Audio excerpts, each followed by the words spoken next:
누가복음 1장 5절에서 25절까지의 말씀 한 절씩 교독하도록 하겠습니다. 유대왕 헤롯 때에 아비야 반열에 제사장 한 사람이 있었으니 이름은 사가랴요 그의 아내는 아론의 자손이니 이름은 엘리사벳이라. 이 두 사람이 하나님 앞에 의인이니 주의 모든 계명과 규례대로 흠이 없이 행하더라. 엘리사벳이 잉태를 못함으로 그들에게 자식이 없고 두 사람의 나이가 많더라. 마침 사가랴가 그 반열에 차례대로 하나님 앞에서 제사장의 직무를 행할세. 제사장의 전례를 따라 제비를 뽑아 주의 성전에 들어가 분향하고 모든 백성은 그 분향하는 시간에 밖에서 기도하더니 주의 사자가 그에게 나타나 향단 우편에 선지라. 사가랴가 보고 놀라며 무서워하니 천사가 그에게 이르되 사가랴여 무서워하지 말라. 너희 간구함이 들린지라. 내 아내 엘리사벳이 내게 아들을 낳아주리니 그 이름을 요한이라 하라. 너도 기뻐하고 즐거워할 것이요 많은 사람도 그의 태어남을 기뻐하리니 이는 그가 주 앞에 큰 자가 되며 포도나 독한 술을 마시지 아니하며 모태로부터 성령의 충만함을 받아 이스라엘 자손을 주 곧 그들의 하나님께로 많이 돌아오게 하겠음이라. 그가 또 엘리야의 심령과 능력으로 주 앞에 먼저 와서 아버지의 마음을 자식에게 거스르는 자를 의인의 슬기에 돌아오게 하고 주를 위하여 세운 백성을 준비하리라. 사가랴가 천사에게 이르되 내가 이것을 어떻게 알리요? 내가 늙고 아내도 나이가 많으니이다. 천사가 대답하여 이르되 나는 하나님 앞에 서 있는 가브리엘이라. 이 좋은 소식을 전하여 내게 말하라고 보내심을 받았노라. 보라, 이 일이 되는 날까지 내가 말 못하는 자가 되어 능히 말을 못하리니 이는 내가 내 말을 믿지 아니함이거니와 때가 되면 내 말이 이루어지리라 하더라. 백성들이 사가랴를 기다리며 그가 성전 안에서 지체함을 이상히 여기더라. 그가 나와서 그들에게 말을 못하니 백성들이 그가 성전 안에서 환상을 본 줄 알았더라. 그가 몸짓으로 뜻을 표시하며 그냥 말 못하는 대로 있더니 그 직무의 날이 다 되매 집으로 돌아가니라. 그 이후에 그의 아내 엘리사벳이 잉태하고 5달 동안 숨어 있으며 이르되, 함께 보시겠습니다. 주께서 나를 돌보시는 날에 사람들 앞에서 내 부끄러움을 없게 하시려고 이렇게 행하심이라 하더라. 아멘. 함께 기도드리시겠습니다. 사랑의 하나님 감사합니다. 새벽 중에 깨워주시고 또 새 호흡으로 하루를 살아가게 하심에 감사합니다. 모든 것이 하나님의 은혜입니다. 주의 은혜를 따라 이 예배당으로 나왔사오니 예비하신 은혜를 우리 가운데 부어주시고 또 살아갈 용기와 새 희망을 더하여 주시옵소서. 어려운 때를 살아가지만 그러나 주님의 약속을 돌아보게 하시고 그 약속이 성취되어져 나아가매 조금도 의심하지 아니하도록 우리의 믿음을 강건하게 붙들어 주시옵소서. 도우실 줄 믿사오며 이 모든 말씀 예수 그리스도의 이름으로 기도드렸습니다. 아멘. 예언과 성취라는 제목으로 말씀 전하도록 하겠습니다. 오늘 본문은 누가가 제시하는 이 예수님의 유아기 내러티브의 앞부분입니다. 누가는 먼저 예수님의 유아기 시절의 이야기를 독자들에게 이제 들려주고 있는 것이죠. 이 유아기 내러티브는 1장에서 2장까지 되어 있고요. 이 1장에서 2장까지의 내용을 살펴보면 총 6개의 이야기로 구성이 되어 있습니다. 첫째는 오늘 본문의 세례 요한의 탄생에 대한 예언, 그리고 둘째는 예수님의 탄생에 대한 예언, 그리고 셋째는 마리아의 여정과 마리아의 찬가입니다. 그래서 앞에 세 부분은 예수님이 탄생하기 이전의 내용이지요. 예수님의 탄생 이전에 예수님이 탄생하고 세례 요한이 탄생하고 이런 부분에 대해서 지금 예언하고 있는 부분입니다. 그리고 이제 나머지 세 부분에 대해서 설명을 드리면, 넷째는 세례 요한의 탄생, 다섯째는 예수님의 탄생, 그리고 마지막으로 목자들의 여정과 예수님의 가족이 예루살렘을 방문한 사건입니다. 앞에 세 부분은 탄생하기 이전의 예언에 대한 내용이고요. 뒤에 세 부분은 그 예언에 따라 탄생하셨다, 말씀대로 이루어졌다라고 하는 것을 설명하고 있는 것이죠. 이런 구조를 가리켜서 교차 대구법이라고 말합니다. 앞에 세 가지 내용과 뒤에 세 가지 내용이 서로 긴밀하게 연결되어서 앞에 세 가지 부분은 원인에 대해서 말씀을 하고 있는 것이고, 뒤에 세 가지 부분은 그 원인에 따른 결과에 대해 지금 기록하고 있는 것이죠. 정리해 보면 앞에 세 부분에서는 탄생에 대한 예언이 기록되어 있고, 뒤에 세 부분에서는 예언되었던 것이 성취되었다라고 하는 것을 보여주고 있는 것입니다. 그리고 앞에 세 부분에, 그리고 뒤에 세 부분의 각각 마지막 부분에는 이 결론부가 있습니다. 앞에 세 부분의 결론은 마리아의 여정과 찬가를 통해서 예수님이 누구신가, 그분이 어떤 분인가에 대한 정의가 이제 선포되고 있고요. 또한 뒤에 세 부분 역시 목자들의 여정과 예수님의 가족이 예루살렘을 방문하는 이 사건을 통해서 예수님이 누구신가, 그분에 대한 정의에 대해 선포하고 있는 것을 볼 수가 있습니다. 앞에 세 부분은 예언부를 통해 예수님이 누구신가를 아는 것이고, 뒤에 세 부분은 예언의 성취를 통해서도 예수님이 누구신지에 대해서 우리는 뚜렷이 알게 되는 것이죠. 그래서 사실 우리는 앞에 예언부를 통으로 읽어야 되고요. 그리고 뒤에 성취된 이 부분을 한 부분으로, 한 이야기로 읽어야 합니다. 그러나 이 새벽 예배라고 하는 특성상 다 다루기에는, 한꺼번에 다 다루기에는 내용 자체가 좀 방대합니다. 예언부를 다 보려면요 1장 전체를 다뤄야 되는데 1장이 보시다시피 80절까지 있습니다. 내용이 굉장히 많이 있습니다. 그래서 오늘은 예언부의 첫 번째 이야기, 세례 요한의 탄생 사건만 다루도록 하겠습니다. 앞서 말씀드린 이 큰 구조 안에서 오늘의 본문을 세례 요한의 탄생에 대한 예언을 살펴보도록 하겠습니다. 천사 가브리엘이 세례 요한의 아버지 사가랴에게 찾아와서 이제는 세례 요한이 탄생할 것에 대해서 예언을 하고 있는 부분이죠. 이제 잉태하게 될 것이다, 고지를 하는 것입니다. 그래서 이 부분을 수태고지라고도 표현을 합니다. 먼저 여기서 한 가지 생각해 봐야 할 부분은, 이 누가는 단순히 예수님께서 탄생하신 그 현상을 다루고 있는 것이 아니라 누가는 예수님의 탄생 이전, 이 탄생에 대한 예언부터 다루고 있다라고 하는 것입니다. 특별히 누가는요 예수님의 탄생에 대해, 이 예언에 대해 다루는 것뿐만 아니라 먼저 세례 요한의 탄생을 다루고 있다라고 하는 것입니다. 이 부분이 신기하지 않습니까? 예수님의 탄생만 다루어도 충분히 의미 있고 은혜로운 내용이 될 것 같은데, 굳이 요한의 탄생, 이 요한의 탄생 예언을 다루고 있는 이유가 무엇일까요? 이 부분은 구약의 연결성 때문에 그렇습니다. 구약에 예언되었던 바가 어떻게 성취되었는지를 밝히 드러내기 위함입니다. 이사야의 예언에 광야에 외치는 자의 소리가 있다 하였고, 그가 우리 하나님 오시는 길을 평탄하게 한다 하였는데, 바로 그 광야에 외치는 자가 세례 요한이라고 하는 것을 드러내고 있는 것이죠. 구약에 예언되었던 약속이 세례 요한을 통해 어떻게 성취되어져 나아가고 있는지를 보여주고 있다라고 하는 것입니다. 이는 1장 3절 말씀, 누가가 초기에 이 서론 부분에서 서술한, 이 누가복음 전체를 서술한 방법을 이제 나타내는데요, 1장 3절에 이렇게 기록합니다. 그 모든 일을 근원부터 자세히 미루어 살핀 나도. 근원부터 자세히 미루어 살폈다라고 말합니다. 여기서 말하는 근원이 무엇일까요? 예수님의 탄생한 그 초기의 순간을 얘기하는 것일까요? 여기서 근원은요 앞서 말씀드린 바와 같이 구약 성경입니다. 근원, 곧 구약의 약속으로부터 자세히 살펴서 이 구약의 약속이 예수님의 탄생으로 완성되어졌다라고 하는 것을 이제 보여준다라고 하는 것입니다. 누가는 예수님의 탄생은 이미 예언된 사건이라는 것을 구체적으로 제시함으로 말미암아 이 모든 사건은 하나님의 의지와 주권 아래 시작되었다라고 하는 것을 지금 말해주고 있는 것이죠. 그렇습니다. 구원의 역사는 하나님의 즉흥적인 선택이 아니었습니다.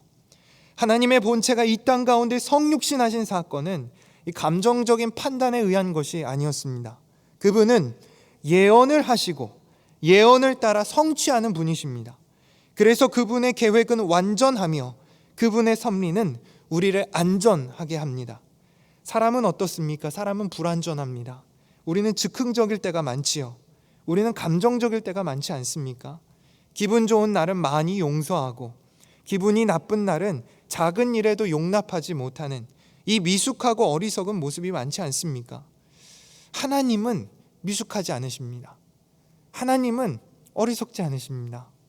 민수기 23장 19절에 이렇게 기록합니다. 하나님은 인생이 아니시니 시건치 않으시고 인자가 아니시니 후회가 없으시도다. 어찌 그 말씀하는 바를 행치 않으시며 하신 말씀을 실행치 않으시랴. 신실하신 하나님은 우리와 약속을 맺으시고 그 약속을 따라 행하는 분이신 줄 믿습니다. 기분에 따라 행하시는 분 아니고 약속을 따라 행하시는 분이십니다. 하나님의 선하신 약속으로 말미암아 우리는 오늘도 살아가는 것입니다. 그 선하신 약속을 신실하게 이루어 가시는 하나님의 의지로 말미암아 우리는 호흡하는 것입니다. 우리의 삶, 우리의 호흡 모두 하나님의 은혜인 줄 믿습니다. 오늘 하루도 신실하신 하나님을 의지하는 우리 모두 되기를 소원합니다. 요한의 탄생 예언의 줄거리를 살펴보면요, 그 중심에 사가랴가 있는 것을 우리가 알게 되지요. 누가는 사가랴를 자세하게 소개하고 있는데 5절에서 보시다시피 사가랴는 당시 제사장입니다. 그리고 6절에서 사가랴의 이 인물됨을 소개하는데 그는 의로운 사람이죠. 성경은 그가 주의 모든 계명과 규례를 흠없이 지킨 의로운 사람이라고 묘사하고 있습니다. 그러나 반면 그에게 어떤 문제가 있습니까? 7절에 보시면 나이가 많도록 자식이 없었다라고 말씀하고 있습니다. 이러한 누가의 소개를 토대로 이 사가랴를 한마디로 요약해 본다면 의로운 난임 제사장, 의로운 불임 제사장이라고 묘사할 수 있겠죠. 과거에 개인적으로 의로운 불임 제사장이란 말이 참 위로가 되었던 적이 있었습니다. 저의 가정이 아이를 갖지 못해서 마음이 참 어려웠던 적이 있는데요. 아이를 갖지 못한 것도 마음이 아팠지만 사실 주변의 조언들이 저희 가정을 힘들게 한 부분도 있었습니다. 기도를 열심히 안 하는 게 아니냐, 끊어내지 못한 죄가 있는 것은 아니냐, 의롭지 못한 부분이 있다면 회개해라, 이렇게 말씀하신 분이 있었는데요. 우리가 살다 보면 항상은 아니지만 종종 말을 막 하시는 분을 만날 때가 있지 않습니까? 사실 그런 이야기를 들을 때 우리가 잘 넘겨야 하는데요, 사실 넘기기가 좀 힘들 때도 있죠. 그런데 오늘 본문을 보게 되면요, 의로운 이 사가랴에게 이 문제가 있었다라고 말합니다. 의롭게 살아도 문제를 만날 수 있다라고 하는 것이죠. 나의 잘못이 아님에도 불구하고 힘든 일을 경험할 수 있다는 거예요. 가난의 원인, 질병의 원인, 난임의 원인, 그 모든 원인이 반드시 죄 때문만은 아니라는 것입니다. 하나님의 주권 아래, 하나님의 섭리 아래 우리를 향하신 그 하나님의 선한 의지를 따라 우리는 광야의 시간을 건널 때도 있다라고 하는 것입니다. 우리는 항상 잘 될 필요는 없습니다. 세상 기준으로 잘 될 필요는 없습니다. 살다 보면 가난을 겪을 때도 있고요, 질병을 얻을 수도 있습니다. 난임으로 고생할 수도 있죠. 하지만 이런 것이 우리 인생의 중요한 부분은 아닙니다. 일부의 현상을 우리 인생의 전체의 결과로 인식해서는 결코 안 될 것입니다. 지난 다니엘서 강의 때 담임 목사님께서 이런 말씀을 하셨습니다. 상실의 시기에도 그리스도를 섬기고, 고독할 때도 그리스도를 섬기고, 죽는 순간에도 그리스도를 섬길 것입니다. 우리는 반드시 부자가 될 필요는 없습니다. 꼭 결혼할 필요도 없습니다. 꼭 부모가 될 필요도 없습니다. 꼭 살아야만 할 필요도 없습니다. 그러나 우리는 반드시 순종해야 합니다. 이 얼마나 본질에 밀접해 있는 고백입니까?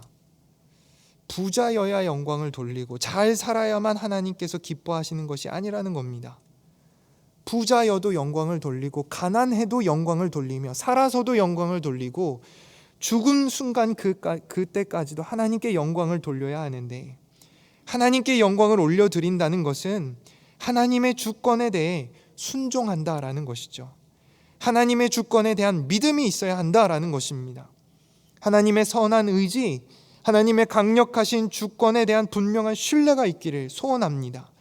구약에서부터 시작된 하나님의 약속이 신약을 관통하여서 우리의 삶 한 복판에서도 유효하다는 믿음을 잃지 않기를 원합니다. 어떤 환경 속에서도 하나님을 기뻐하며 순종하는 우리 모두 되기를 원합니다. 그러나 이 믿음, 이 순종의 길이 결코 쉽지는 않습니다. 사가랴가 의인이었다고 성경은 분명히 묘사하지만 오늘 본문에 순종하지 못한 부분도 기록이 되어 있습니다.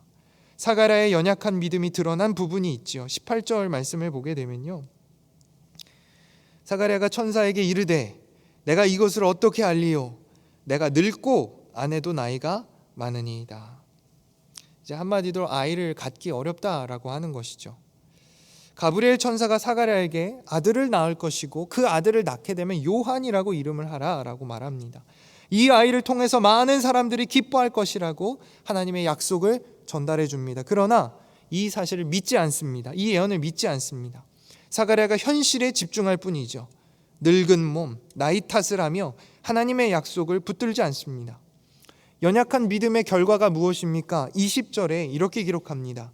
보라, 이 일이 되는 날까지 내가 말 못하는 자가 되어 능히 말을 못하리니 이는 내가 내 말을 믿지 아니함이거니와 때가 이르면 내 말이 이루어지리라 하더라. 하나님의 말씀을 믿지 못한 제사장 사가랴, 그는 그만 벙어리가 되고 만 것입니다. 의인 사가랴가 이제는 벙어리 사가랴가 된 것이죠. 우리는 이것을 어떻게 받아들여야 할까요? 이것을 하나님의 벌이라고 받아들여야 할까요? 하나님을 향한 믿음이 없는 자, 하나님의 회초리에 매맞게 됐다, 벙어리가 되었다라고 우리 받아들여야 할까요? 요한이 이 사가랴가 벙어리가 된 것은 결코 하나님의 벌이 아닙니다. 만약 하나님께서 벌을 주신다면 하나님께서는 그 약속 자체를 거두셨을 것입니다. 자녀를 주겠다는 약속을 거두실 것입니다. 그러나 하나님께서는 약속 자체를 거두시진 않습니다. 끝내 요한이라고 하는 자녀를 사가랴에게 허락하시는 것이죠. 그러면 요한이 벙어리가 된 이 사건을 우리는 어떻게 이해해야 할까요? 하나님께서는 왜 그 입술을 닫게 하셨을까요? 우리는 이것을 하나님의 치료로 봐야 합니다. 하나님의 치료입니다. 연약한 자의 믿음을 장성하게 하는 하나님의 치유인 것이죠. 부정한 입술, 요란한 혀로 죄짓지 말고 잠잠히 하나님의 음성을 들음으로 그 믿음을 장성케 하시는 하나님의 묘약인 것입니다. 우리는 들어야 합니다. 우리는 반드시 들을 줄 알아야 합니다. 허탄한 입술은 닫고 죄짓는 혀는 잠시 쉬게 하고 우리는 먼저 들어야 합니다. 성경은 말합니다. 그러므로 믿음은 들음에서 나며 들음은 그리스도의 말씀으로 말미암았느니라. 시편 61편 2절에 이렇게 기록합니다. 나의 영혼이 잠잠히 하나님만 바라며 나의 구원이 그에게서 나는도다. 조용히 잠잠히 하나님을 바라보는 그때 하나님께서로부터 구원이 온다는 사실을 이 시편 기자는 깨닫게 된다라고 하는 것이죠. 현대인의 성경으로 보면 시편 46편 10절에 이렇게 기록합니다. 그가 너희는 잠잠하라. 내가 하나님인 것을 알라. 내가 세상 모든 나라 가운데서 높임을 받으리라 하시는구나. 하나님께서 18만 5천의 아수르 대군이 에워싸고 있는 그 예루살렘 성을 향하여 하신 말씀입니다. 너희는 잠잠하라. 무기를 들 것도 없고 병기를 들 것도 없고 나가 싸울 것도 없다. 너희는 잠잠하라. 내가 누구인지를 너희는 깨닫게 될 것이다. 이제 이 일은 내가 해결한다. 잠잠히 하나님께서 하시는 일을 보고 하나님께서 하시는 말씀을 들으라 라고 하는 것입니다. 신명기 27장 9절에서 10절에 이렇게 기록합니다. 모세가 레위 제사장들로 더불어 온 이스라엘에게 고하여 가르되 이스라엘아 잠잠히 들으라. 이스라엘아 잠잠히 들으라.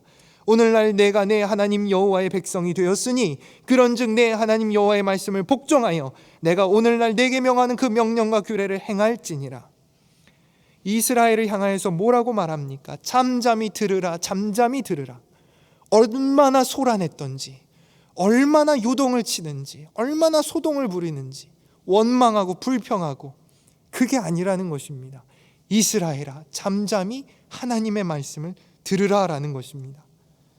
여러분, 욥이 변론을 내려놓고 잠잠하였을 때 비로소 하나님의 선명한 음성을 듣게 되었습니다. 바울은 변론을 마치고 예루살렘의 감옥에 갇혀 조용한 밤을 보낼 때 로마까지 보내시겠다는 주님의 음성을 들었습니다. 하나님의 마음에 합한 다윗은 여호와의 율법을 주야로 묵상하는 것을 즐거워하였습니다. 그리고 우리는 지난 4월 5월 골방에서 예수님을 만나지 않았습니까? 그 골방에서 기도하며 잠잠히 하나님 앞에 그 음성을 구할 때 하나님께서 그 가운데 우리에게 용기 주셨던 것 기억하실 거라고 생각을 합니다. 우리는 주님의 음성을 들을 줄 알아야 합니다.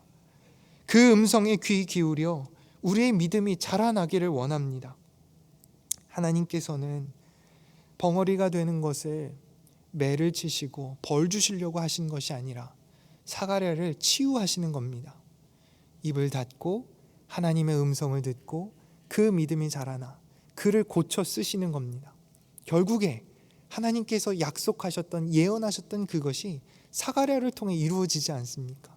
세례 요한이 그의 아들로 태어나지 않습니까? 이것이 하나님의 방법이고 이것이 우리를 향한 하나님의 사랑인 줄 믿습니다. 말씀을 마치겠습니다. 우리는 하나님의 주권을 인정해야 됩니다. 그 주권을 신뢰해야 됩니다. 사가랴가 난임 중에 있었지만 그러나 하나님의 주권을 신뢰했어야 합니다. 우리는 하나님의 주권을 신뢰함으로 어려운 중에 환난 가운데 아픔 가운데 있다 하더라도 하나님께서 이 일들을 선한 하나님의 뜻대로 의지대로 이끌어 나가실 것을 기대하며 나아가기를 원합니다. 하나님께서는 그렇게 우리를 고치십니다. 어떻게 고치십니까? 우리의 입을 닫게 하십니다. 침묵하여 잠잠히 소동하는 이때, 요동하는 이때 하나님의 음성을 들음으로 말미암아 우리의 믿음이 장성하게 자라나기를 소원합니다. 함께 기도드리시겠습니다.